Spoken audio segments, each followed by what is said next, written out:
All right, ready to dig into something delicious today? I'm starving, so let's do it. Aha, perfect.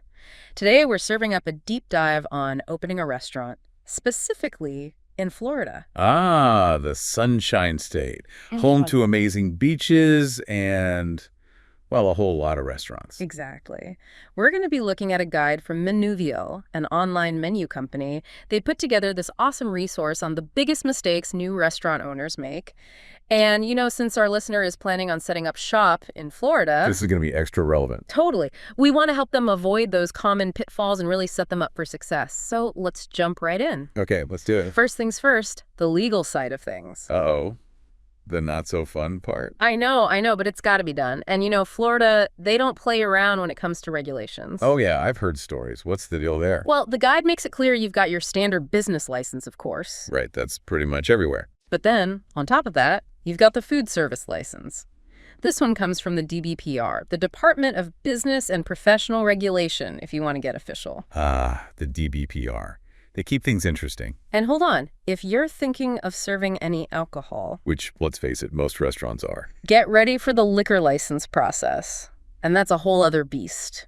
Different types, different rules, depends on what you're serving and how you're serving it. So much to consider. It's not just about the food, is it? Definitely not. The guide also mentions permits. Oh boy, so many permits. Like what? Building permits? You got it. And health permits, fire safety permits. It's like a whole checklist just to get started. So what's the best approach here? Dive in head first or? Actually, the guide recommends being proactive. Reach out to those local officials early on. Makes sense. Get ahead of game. Totally. It's much better to be compliant from the start than to face delays or fines later on. Or even worse, a forced closure. Ouch. Yeah, no one wants that. So it's like building a really strong foundation for your restaurant, right? Exactly. You got your legal ducks in a row. Yeah. Now on to the fun stuff. Oh, yeah, let's talk about location. Location. They say it's everything. I think they're right. It can really make or break a restaurant. This guide calls it a make or break factor for sure. Yeah. They really stress something called foot traffic analysis. Have you heard of that? Foot traffic analysis. So it's not just finding a spot that looks nice. Nope, it's about more than just aesthetics.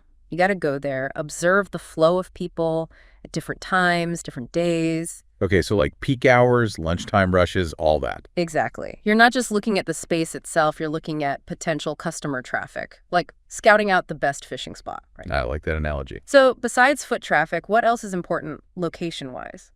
Well, think about nearby attractions. Are you close to shopping centers, tourist spots, businesses, things that draw people in? Makes sense. Got to be where the people are. And check the area's walkability score. If it's tough to walk to your restaurant, people might just drive on by. Especially in Florida, where everyone's so used to driving everywhere. Totally. Speaking of driving, the guide mentions parking too. Oh yeah, those parking space requirements. Can be pretty strict, depending on how big your restaurant is. And then there's those zoning laws. They can throw some curveballs. Curveballs, huh? Like what? Well, for example, restrictions on alcohol sales. I wouldn't have thought about that. Yeah, that can mean your schools or religious institutions. You got to be aware of all that. So many things to keep in mind. It's like location has its own set of rules. You said it. You got to understand those rules, the local landscape, the demographics. Florida's got a lot of diversity, right? Tons. And dining preferences, they can vary so much, from the coast to the cities. So true. You wouldn't serve the same menu at a beachfront seafood shack as you would in, say, the trendy Miami fusion place. Right. It's about finding the right spot for your specific concept, your target audience. Absolutely. And once you've nailed that down, it's time to tackle the money part. Yes. Finances. That can be a little daunting. Well, let's be real. Opening a restaurant anywhere, it isn't cheap. Definitely not. But Florida has its own quirks when it comes to money, wouldn't you say? Oh, for sure. Rent alone can be pretty steep in some areas. It can vary so much, right? Like the guide points out, prime locations in the popular cities, top dollar. Yeah, those are going to cost you. But then maybe in the more suburban areas. Might be a bit easier on the wallet. Maybe, yeah. But you can't just focus on rent, right? Oh no, there's so much more. There's equipment costs, staffing costs, and then all those hidden costs that just sneak up on you. Ugh, those hidden costs, they can really get you. The guide specifically mentions Florida's climate, all that heat and humidity. Yeah, you got to keep that kitchen cool. Exactly.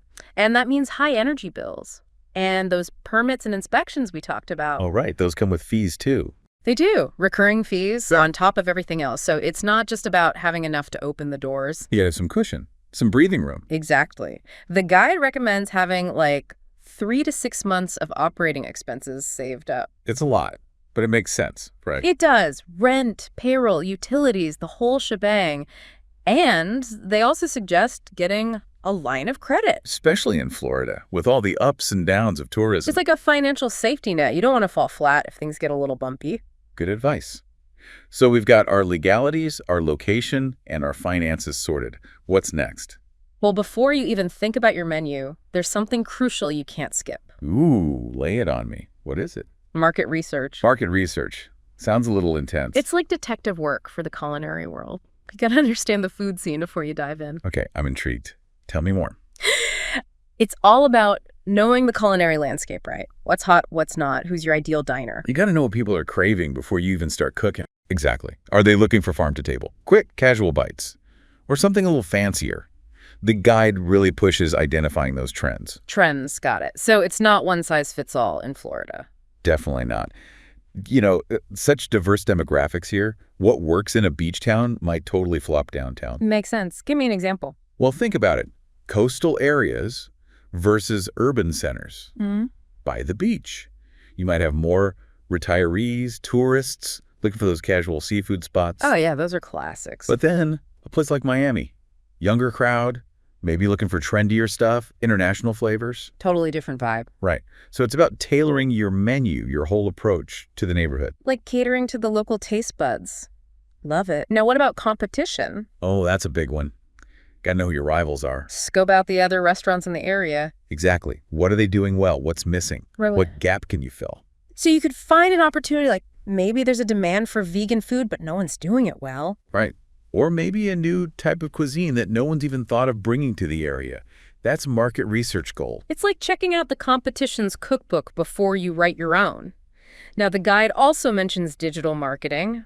Can't really escape that these days, right? Especially in Florida. Yeah. People are constantly on their phones, searching for places to eat, checking reviews, browsing menus. Yeah, I'm guilty of that. It's the world we live in.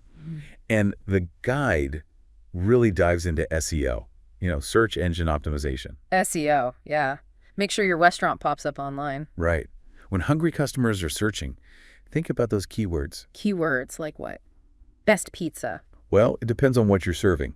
If you're all about seafood in Miami, you want phrases like best seafood restaurant in Miami, fresh catch Miami, all over your website. So people can find you easily. Exactly. And then there's mobile optimization. Huge. Everyone's glued to their phones, especially in Florida. Always on the go. Exactly. Your website, it needs to be mobile friendly, load fast, easy to navigate. People want to see your menu, your location, hours of operation. And all with a few taps. Right. No one's waiting for a slow website to load when they're hungry. Makes sense. Okay, so we've got location, market research, digital marketing, starting to see how this all fits together. It's all connected. Creating that roadmap to those hungry diners. Now, what about the rest of our online presence? Well, have you ever used Google Maps to find a restaurant? Who hasn't? It's like my go-to when I'm trying a new place. That's Google My Business. And it's a must. Claim your listing, fill it out, your menu, photos, hours, encourage reviews. Reviews! Gotta have those good reviews. They can make or break you. And the guide says respond to them, all of them. The good, the bad. Even the bad ones. Especially the bad ones. A simple thank you to a happy customer, that goes a long way. Show you care. Right. And for the negative ones, take the high road. Even if it's like super unfair. Stay professional. Acknowledge their concerns. Maybe offer an apology. Invite them to contact you directly. Turn a negative into a positive. Exactly. You might even learn something from those negative reviews. Maybe there's a pattern, something you can actually improve. See, those lemons can make lemonade after all. Now, what about social media?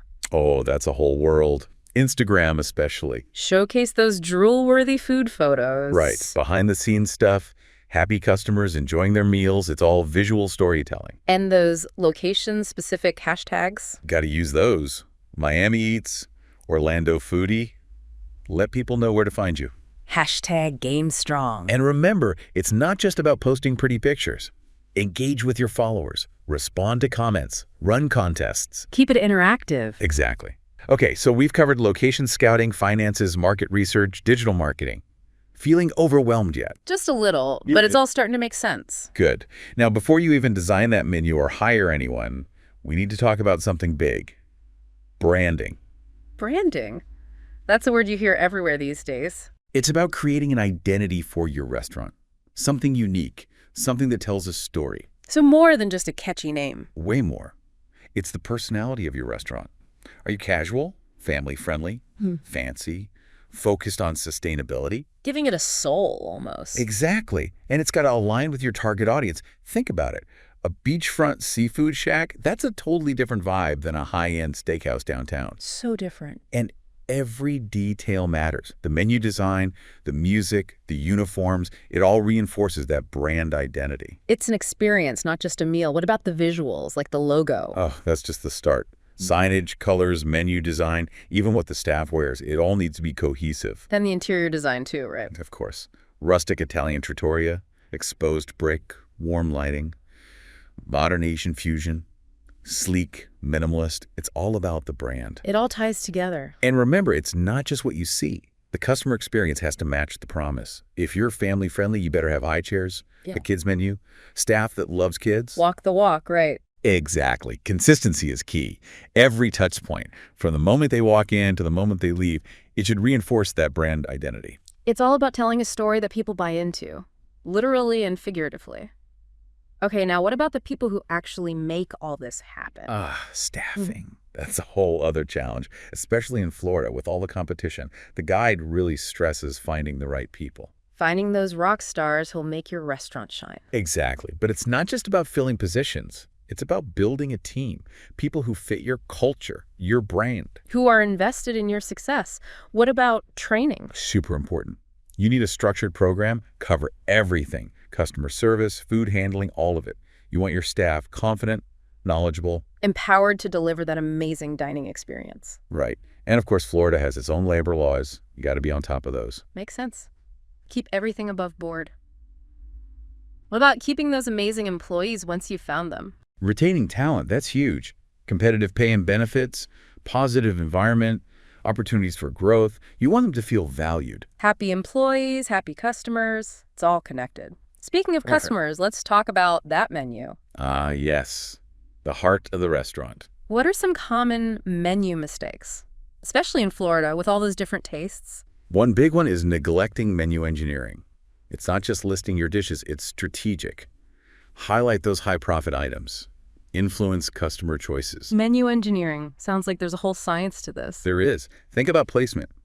Put your most profitable dishes in prime real estate, like the upper right corner. That's a sweet spot. Interesting. So placement matters. And descriptive language. Yeah. Instead of grilled salmon, it's seared Atlantic salmon with lemon or butter. Ooh, much more appealing. Right. Paint a picture with words. Make those dishes irresistible. And pricing. How do you find that balance? You got to calculate your food costs carefully. Yeah. Ideally, they should be around 25–35% of the menu price. Yeah. Okay, so if it costs me $5 to make, I should be selling it for Around 14 to 20 bucks. Yeah. But you also have to consider your competition. What are they charging? And what people are willing to pay in that area. Exactly. High-end steakhouse versus a casual diner, totally different pricing strategies. Finding that sweet spot. Now, what about all those dietary trends these days? Gluten-free, vegan, locally sourced. It seems like everyone has a preference.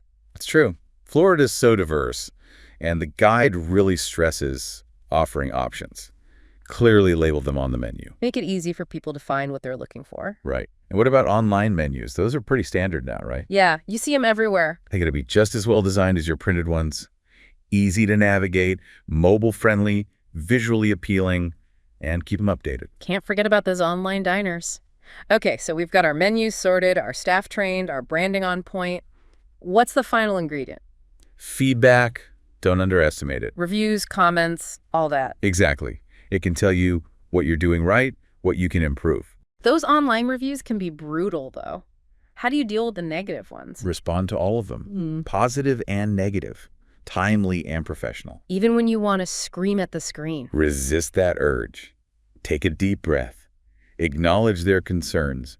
Maybe apologize. Invite them to contact you directly. Turn that frown upside down. Exactly. You might even find those negative reviews reveal a pattern. something you can actually fix. See, those lemons can make lemonade. Okay, last thing. Florida's got this whole seasonality thing going on. How do you handle that? Right. Busy season in the winter, then things slow down. Embrace it.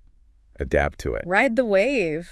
What are some tips? Well, you can adjust your menu, use seasonal ingredients, fresh Florida strawberries in the spring, juicy watermelon in the summer, all that. Let Florida inspire you. Exactly. And think about those holiday promotions. Valentine's Day, Mother's Day, all those peak times. And don't forget the summer specials to keep those locals coming back. Right. Summer Sips Happy Hour, Locals Night. Get creative with it. Partner with other businesses, sponsor events. Keep reminding people why your restaurant is awesome, no matter the season. So much to think about. It's a whole culinary adventure. It is. But with planning, market savvy, and a passion for the business, success is definitely on the menu. Feeling inspired already. So for our listener, what are the biggest takeaways from this guide? Those absolute must-dos. You know, if I had to pick the top 3 things to watch out for based on this guide, it would be underestimating the costs, ignoring digital marketing, and neglecting customer feedback. Those are huge, especially in Florida. Yeah, those surprise expenses Yeah. can really sneak up on you, especially in those early days. Totally. And it's like if you're not doing digital marketing, it's like opening a restaurant with no sign, you know? No one can find you. Exactly. And who wants to eat at a place that doesn't listen to its customers? That feedback is so valuable. For sure. It's all about staying connected and adapting, you know? Absolutely. One thing I really loved about this guide is how it's so specific to Florida, like really understanding the demographics and catering to those different tastes. That's key. Yeah, it's a melting pot of flavors down here. Got to embrace that. So for our listener, I think the final thought would be really lean into that local flavor. Oh, yeah. Florida's got those incredible fresh ingredients. I'm already picturing a signature dish that just screams Sunshine State. I love that. A dish that captures the essence of Florida, you know, fresh, vibrant. Exactly. Something both locals and tourists would rave about. That could become the talk of the town, for sure. Well, to our listener, we wish you the best of luck on your restaurant journey. Good luck. This deep dive, it's just the appetizer, you know? Keep researching, keep learning, and most importantly, keep that passion alive. And who knows, maybe one day we'll be sitting in your restaurant enjoying that signature Florida dish. That's the dream. Until then, happy cooking. We'll catch you on our next deep dive.